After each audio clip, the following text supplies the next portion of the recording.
As the low birth rate in the country continues to pose a challenge, the private sector is also moving to address this issue. For that, improving the work-life balance of working parents have become a key word. It's topic of our business segment this week. Our economics correspondent Lee Soo-jin joins us in the studio. Soo-jin, what's being done to better achieve the work-life balance?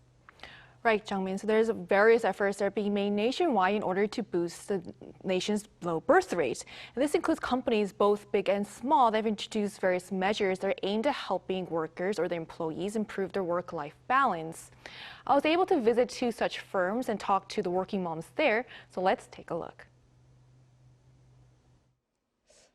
I think all working moms can agree that one of the toughest situations is having to go to work even when your child suddenly falls ill.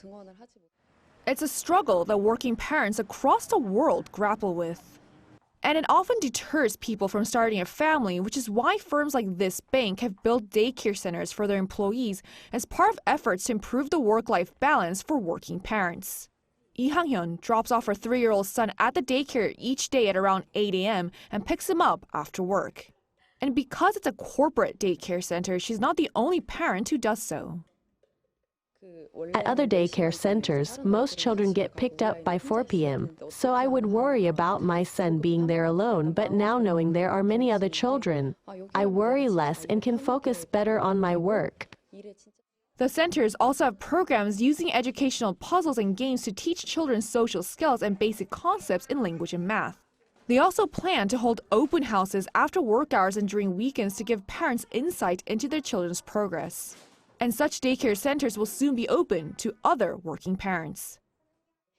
Starting March next year, employees from small and medium-sized companies will also be able to send their children here. This just adds to efforts already undertaken by SMEs, as this makeup company introduced flexible working hours for its employees in January 2022. Managed entirely online, the system allows employees to choose their daily work hours as long as they complete the required monthly schedule of around 177 hours. These days, pediatric clinics are so crowded that you have to start queuing as early as 5 a.m. But because I was able to adjust my work hours, I was able to take my child to the hospital. Kim Sol-mi, whose son is 23 months old, says that this has enhanced her work-life balance. The hardest part is being at work when your kid is at home sick, because you just worry about them. But having control over my work hours has been a huge help. The company says the number of births and marriages has tripled since they first implemented the flexible working hour system, showing how policy supporting a good work-life balance for working moms like Lee and Kim can help Korea address its low birth rate. Soo-jin, why improving this balance matter? Well, first of all, as you know, there are many different factors that have contributed to the low birth rate. This includes high costs of education and housing, but the recent upward trend in employment of women has led both the private and public sectors to put more emphasis on a work-life employment basis. Here's what a government official said.